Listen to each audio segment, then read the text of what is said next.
We have alerted a telegraphic interruption to inform you of your safety. We are warning about a dangerous being that has been spread around the internet for a long while.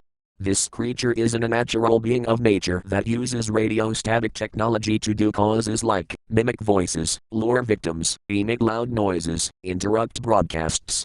We are authorized to disclose this information to all of you watching this message.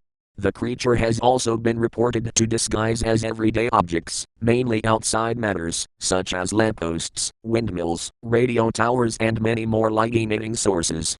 It appears this creature is one of intelligence and mind, camouflaging with its fellow objects around him to gain advantage and strike his victims.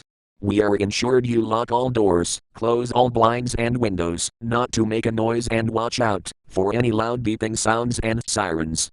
We are trying our best to find its current location at the moment.